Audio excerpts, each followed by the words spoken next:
Welcome to Navigating Receiverships, a podcast from the Commercial Receivers Association focused on building a better understanding of what brings companies into receivership, what happens in receivership, what makes them unique, some alternatives to receiverships, and ultimately, what happens to the business as the receivership is closed out. I'm one of your hosts, Eric Morcheski, CRA board member and CEO of Nimble Strategies. We're here today on Navigating Receiverships with David Castleman, shareholder at Otterbourg in New York City. David, thank you so much for joining us. Do you want to give our listeners a little bit about your background and your history and before we get into the receivership itself? Sure. Good morning, and thanks for having me on the podcast. So yeah, I'm a partner here at Otterbourg. I also serve as court-appointed receiver in a fairly large receivership here in the Southern District of New York, and I've done the receiverships both as counsel and as receiver really throughout the country. I started my career not in insolvency, but actually as a securities litigator, and kind of came into it that way through the regulatory receivership side, where the SEC or the CFTC are bringing enforcement actions against individuals or entities related to securities or commodities or their financial instruments. And so that sort of has led me into the receivership world. Great. Yeah. And so tell us a little bit about your firm. Otterbourg, obviously, you're based in New York. Give us a little bit of background on the firm as well. Yeah, so Otterbourg is an older firm, actually. It's founded in 1909. We have one office, about between 60 and 70 lawyers at any one time here in New York. We specialize in everything from asset-based lending to workout and restructuring to insolvency to bankruptcy and receiverships. We most recently, and I was on this team actually, we were counsel to the Coalition for Justice is what we called it, but it's the objecting plaintiff law firms in the Johnson & Johnson talc bankruptcy. And so we were the main objecting litigant opposing the bankruptcy and succeeded in getting it dismissed. So that's kind of a flavor of what we do. Yeah, you've got a great group of people that you get to work with at Otterbourg with a ton of experience in the insolvency world. So I'm sure that makes life some days a little easier, maybe a little more challenging because there's so much knowledge based in your office. Only easier. I mean, Yeah. having former Chief Judge Saganowski, having Dan Fiorillo, Richard Stell, I mean, all these people who are really giants in the fields of finance and restructuring and bankruptcy really gives us a wide bench, and it's a little humbling sometimes, but I think always a net benefit. Yeah, that's great. So we're actually going to talk today about a newer industry, obviously, that's in receivership that you've been dealing with. So we're talking about crypto and specifically about where you're appointed receiver over a group called EminiFX. Tell us a little bit about the company and what was going on prior to the receivership. Sure. The company did not exist for very long. It was less than a year of actual operation. EminiFX. It was founded by a man named Eddie Alexander, who's actually serving time in federal prison for pleading guilty to his conduct related to EminiFX. It was an investment group, company, club, usually market itself as a club that pooled together hundreds of millions of dollars from tens of thousands of people, largely in the Haitian, but not solely in the Haitian community, and offering returns and paying returns, at least on paper, between 5 and 10% every single week. The investments did not ever make any money. And so we actually have a finding in it that it was a Ponzi scheme. And it's a pretty classic example of a Ponzi scheme from inception. There's not a whole lot of ambiguity with this one in terms of whether or not it was a Ponzi, if I'm being brutally honest. Yeah, I mean, so you're mixing kind of this, for lack of a better term, a traditional insolvency issue, especially one brought by the SEC with just this very new industry going on. So what brought you into the case? How did this case start to evolve for you? Well, it's interesting of why kind of the receiverships come in these regulatory cases, because there's also a separate, completely independent criminal investigation by the FBI, which led to an indictment by the U.S. Attorney's Office of the individual, not the company itself. And then the CFTC actually was the enforcement agency that brought the enforcement case against the company and the individual. But the problem becomes you still have hundreds of millions of dollars in deposits and assets that are all around the world, including everything from real estate to crypto in the Caribbean, crypto in Baltic states. And then you have tens of thousands of investors. And so unwinding all of that and trying to get as much as we, marshal all the assets that we can and get those back to the investors. And it's not 100 cents on the dollar. So we're rebating to investors essentially a portion of what they put in. It's really more of a refund than anything else. And so that process is lengthy and time consuming, especially because the records, and happens in a lot of Ponzi cases, that the records that the people keep are not reliable or not existent. Mm-hmm. And so knowing what 35,000 people invested and took out is a much, much harder and more nuanced process than maybe it sounds. I think people think with computers, you just, you press a couple buttons and then out spits a whole list of 35,000 people and what they put in and what they got out and when and what their account values were at various times. And it's just not how it works. And so that's been our primary focus, is trying to really get that, because we really want to make sure that people who, we're really acting, I'm a fiduciary and the beneficiaries are the victims of this scheme.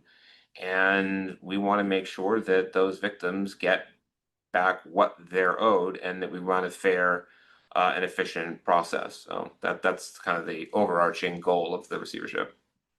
Yeah, so I mean, you kind of touched on something there that I think is probably pretty changing within the industry itself, just because it's so new. But was it easier towards the end of your receivership case versus the beginning of like tracing? And just because I know the industry and especially the practitioners for tracing have gotten better as over these last few years, did that make your life a little easier, or did it make it at least a little bit more comprehensible, maybe is the right word for you as the case evolved? We had an interesting real world example of the advances that we've been making just during the life of the receivership in tracing crypto. So I was appointed in May of 2022, just over 3 years ago.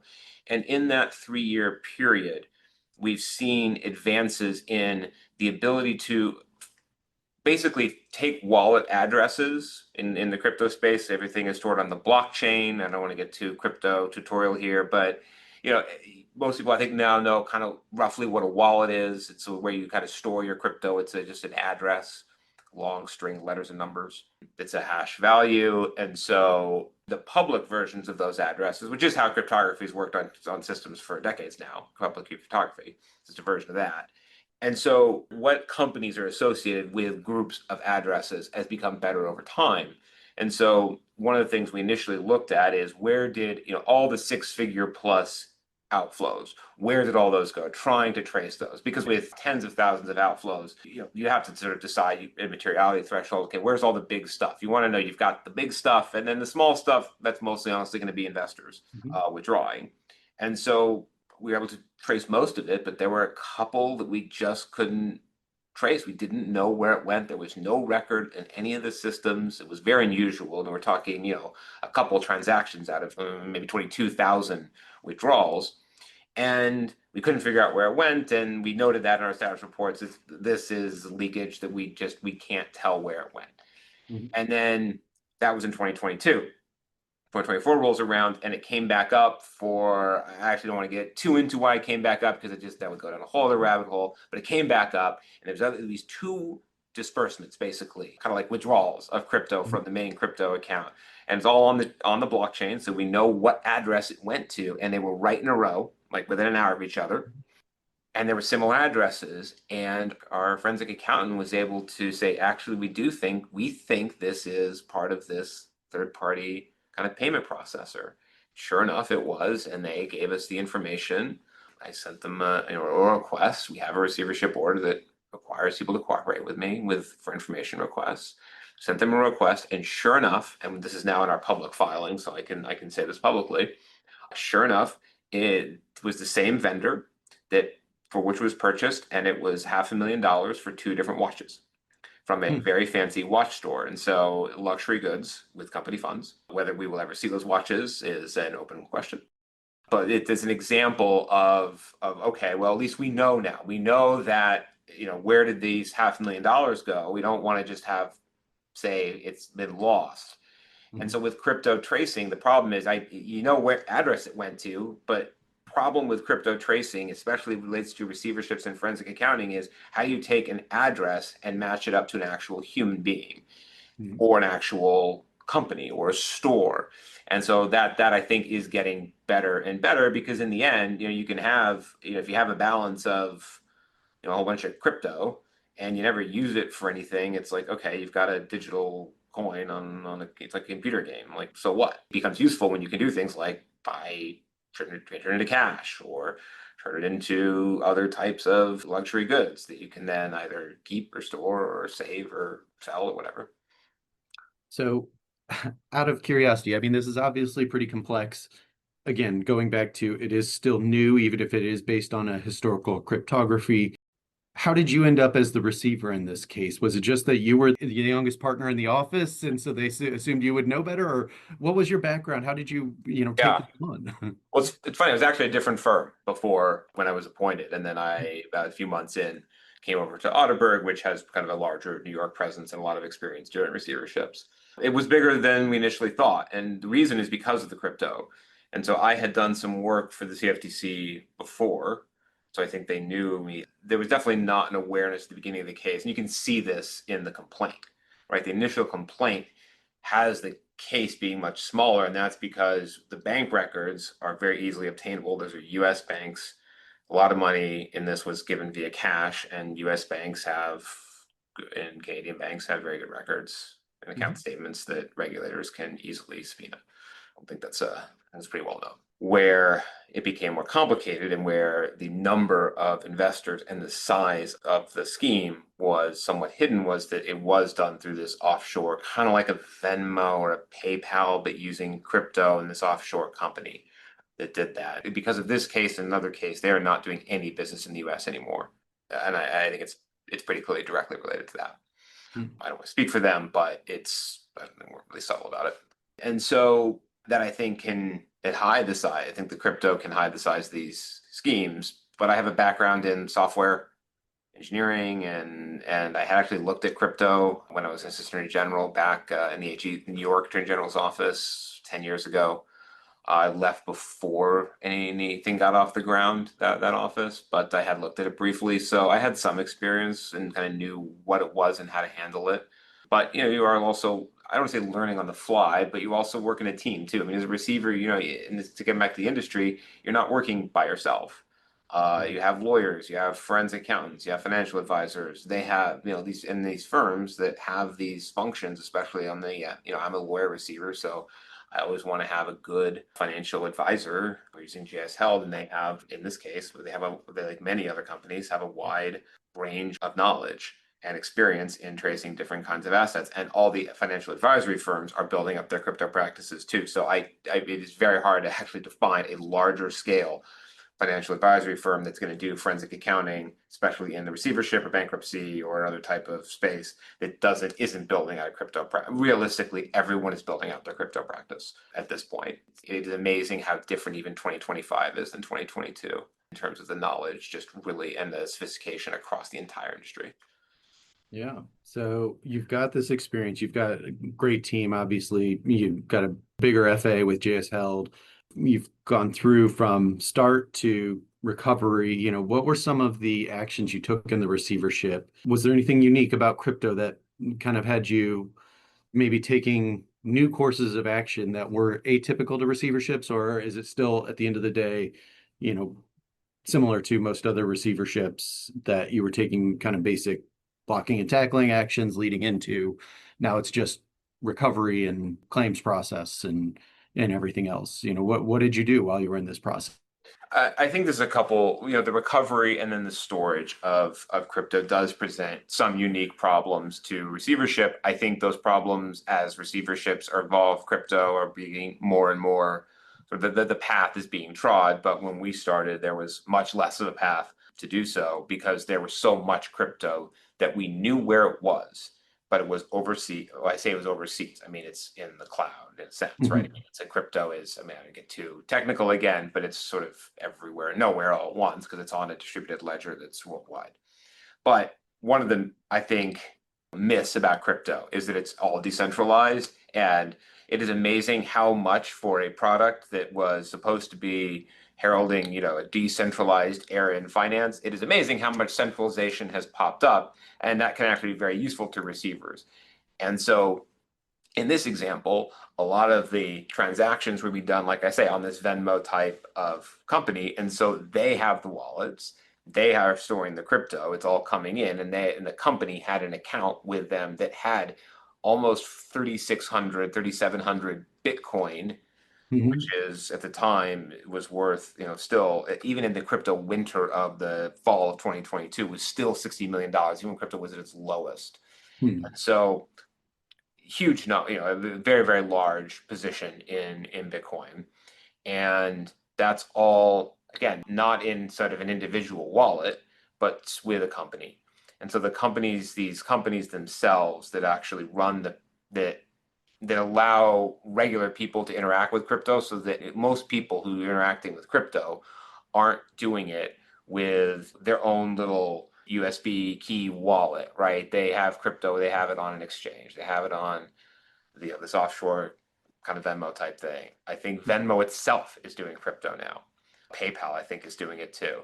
Coinbase is something people have. Gemini, all of these other exchanges is where I think people keep their crypto. And what that means is they have the crypto. So then, from an asset recovery perspective, you're trying to get the exchange to give it to you. You're not trying to like bind the password.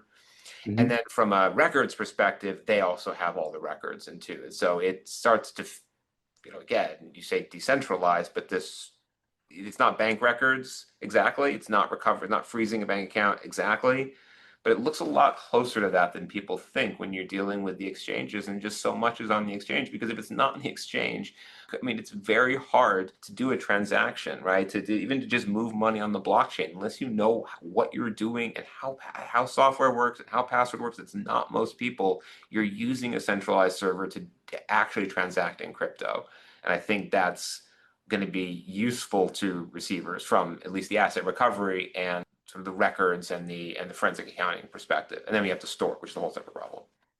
To me, it kind of sounds like the difference of, and maybe I'm oversimplifying, but the difference of E-Trade versus stock certificates. If Yeah. people were holding stock certificates at their house, it'd be very hard to collect all those versus if you can go to E-Trade and be like, hey, I need to secure these 3,700 accounts. It would It's a be, good analogy. yeah. So the only stock I have that's certificated is shares that are in our small firm. Yeah. That's it. Yeah. I mean, every other stock I have is, I don't even know. It's all digital. Yeah. This is just not something I would know or want to deal with. I wouldn't Hmm. want them. No one else Yeah. who wants a stock certificate. Who Yeah. Unless wants it's the like an gold bar, original right? I mean, Ford stock certificate where the certificate might be worth more than the stock itself, or oh yeah. yeah. Yeah. These things are this decentralized, I think, is just such a myth. And Hmm. this idea that and again, a little philosophical here, I just don't think that's what people want. Yeah. The vast majority of people. And if it's going to take off and not be just some kind of thing that sits on the side, it's going to become more mainstream, which is what all the crypto evangelists and all the utopian folks want. Then you need centralization. You just need it, and there's a reason that that the world took off after finance became centralized. So Yeah. yeah, we'll see. So going back to one other thing you said, you mentioned you had about 3,600 Bitcoin, more or less. How did you go about monetizing that for returns to investors? Did you just take it one day and be like, I'm going to dump it all on the exchange? Or what were your actions you took to turn that into tangible, those dollar bills you just talked about? I mean, the first thing we had to do was negotiate with, and we put it on Coinbase, a Mhm. custody agreement, because we also needed to make sure it's bankruptcy remote, and there's ways to do that, but it's not trivial. So then once you have it you have it sort of in custody, and then there's sort of two different ways you can have it. You can have it in an account that's just sort of segregated account, which is safer for remoteness issues, but then how do you sell it? So then you kind of move it over, we moved it over bit by bit, and then sold it bit by bit over 4 months. All of this, but before we did that, we got court authority do it. And in a receivership, special federal receivership, you have 20 USC 2004, which says that you sell non-real property, like real property, unless the court orders otherwise. And that is an example of an exception completely swallowing the rule because I'm not going to go to courthouse steps and have 3 bids to sell digital assets. That's not how that works. Yeah. So we had a whole process set up, and we gave investors the opportunity to comment, and they did. I think about 1,000 investors commented. Most of it was a form letter that was sent by, I think, the promoters, people who were still promoting and believing in the company itself. I mean, it's with these Ponzi schemes. I mean, you have a lot of people who really, really believe, and that belief can be hard to shake that it's not true, and people do not want to believe that it's not true. And so we had a lot of responses, but we submitted them to the court without comment, I think we removed personal information, and I think occasionally people would put in some salacious material that wasn't really appropriate for a court filing. We would bleep that out, try to keep it family friendly, at least on what we're submitting to federal court. And so we submitted that, and the judge took a few weeks to consider a proposal. I pointed out some of the downsides, which is the price could go up, and it did. I mean, the price went up over the course of selling it, which meant that the average, the sale the total proceeds were about 90 million. If we had dumped it all immediately, about 60 million. Look, you could dump it. I mean, the position was large, but 2 days, maybe 3 to not move the market. It's not that big that you can't dump it fairly quickly, but it took a longer time to try to smooth out some of the volatility in the asset. You're not going to smooth out the price, the expected value, but you are going to smooth out the volatility when you sell that over that period of time. A common misconception, I think, that you can, because the pricing would away, but made very clear to the court, to the investors that we're doing this, that the price could go up, and that if the price does go up, then we're going to have less. And that is a risk that we are taking because it's not appropriate did not think it was appropriate to hold such a risky asset, especially this was right in November of 2022, which is when FTX happened. It's the crypto winter. It's when crypto hit its low point. And I have been criticized. I'll say it openly. I have been criticized by the original principal of the Ponzi scheme, as well as other investors, for selling the crypto too early. And in the end, I think you have to stand by your decision. But I think having disclosed the risks and the potential future outcomes and the reasons for doing everything up front was really helpful, because I think sometimes receivers want discretion to do things. And I've seen this before where you'll ask for something that gives a receiver a whole bunch of discretion to just do things in their judgment. And that's dangerous because if you make the wrong call, people are going to then say, well, why did you do it this way? But if you have a process up front, you say, this is what we're doing, these are the pluses, these are the minuses, this is why. And I cabined myself and I took away my discretion, and I had the court provide those instructions. And the court didn't know what the price was going to do either. And I think doing that is what really allowed us to go to investors and say, this is why we did what we did. And yes, we know the price went the other way, but we don't want you to understand, that there's a method here.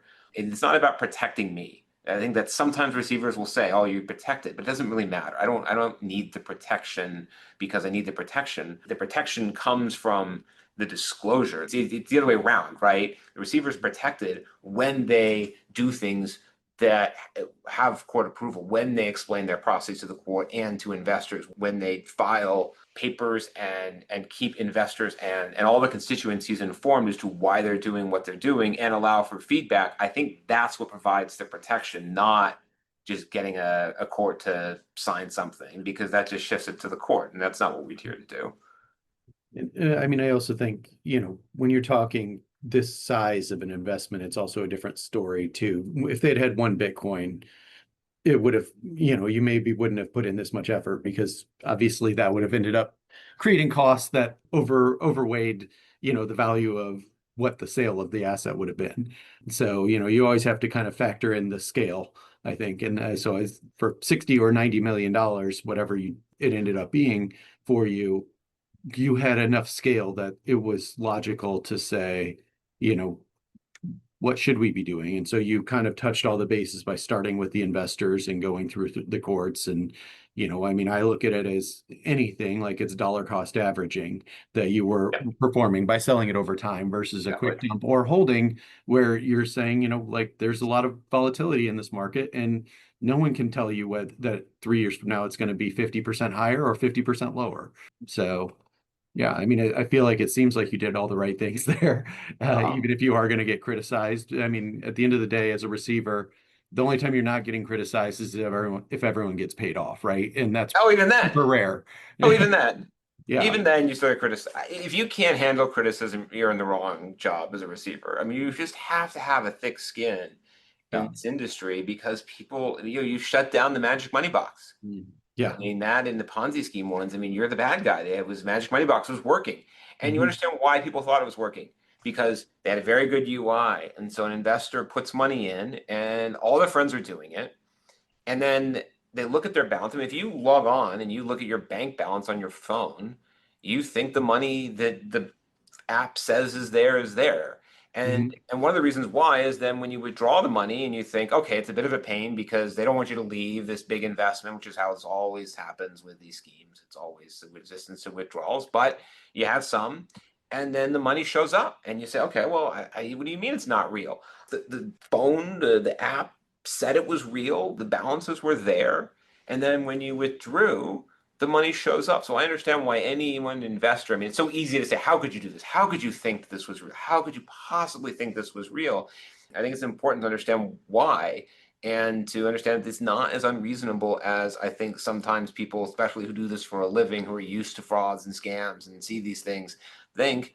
And it's I'm very sympathetic to what the investors went through. I'm very sympathetic to why investors, especially within a certain community, who are looking to other people in their community, and but every community who can get yep, hit, right? It's not like this particular one. I mean, Madoff, sold to the country club set that never would have thought in a million years. These are doctors and lawyers and mhm, bankers who, how could they possibly be, you know, yeah, snookered by someone like Madoff? And there you have it. And so, but I think it's important as a receiver to have that empathy and to remember why we're here mhm, and so that's something that we definitely think about as well as the scale which you mentioned too on the invest with 35,000 people. It's mhm, different in receivership than with 20. I've had it was counsel receiver with 20. I talked to all of them. We did a whole structure. There was an actual gold mine involved, not a like an mhm, actual gold mine. yep, I don't know if there's actually any gold in it in the end, but the mine was there. mhm, And some people wanted to still, that's what they wanted. And so we did a whole deal and we were able to work. I talked to most of the 20 investors as counsel. I wasn't even the receiver, as it was counsel. I talked to most of the 20 investors personally at one point or another. And it is different. And I think it is important to think about the scale and the costs. Because like you said, I think you're totally right, Eric, that what you do with one Bitcoin is different than 3,600 because you also have to think about transaction costs with mhm, any receivership. And that is one of the things that I think we have to be careful of is transaction costs and making sure that they don't get out of control. yeah. So you had, depending on who you ask, obviously a little bit talking about we're being thick-skinned, a successful outcome through this process in that you've let it through, you've recouped funds that these people are getting something back at least, even if it's not their 10% per week that they thought they were going to get. What were some of the lessons you learned as you went through all this? I think the scale is one. I think it's important to always be thinking about scale and calibrating the scale of what you're doing in the process to what you're doing to the size of the problem itself. And it goes both ways. You want to build a Cadillac to, solve a problem that you can do by brute force. I'm mixing a lot of analogies there. But I think the idea is, you don't want to Yep. spend so much money and build up all these processes when you can just do them one off, and that Mhm. actually may be more efficient. But what you can do for 100 is different than 1,000, different than 10,000, different than 100,000, and that changes quite rapidly. I think communication with investors is key. We recently revamped our website to make it more plain language friendly. With every improvement, you always wish you did it before. I think that's true in life generally, honestly. But that's definitely one where I think if in my next receivership that is this consumer facing, I want to have even more plain language. We did our best for plain language, but it's hard. And when you're coming from these professional fields and you're dealing with real people, speaking in plain English, and then we translate actually into Haitian Creole and French as well. But speaking in plain language and simple, easy to understand language, you want to respect the intelligence. These people, victims are much smarter than forensic accountants and lawyers think they are. But at the same time, they don't do what we do for a living necessarily, and usually they don't.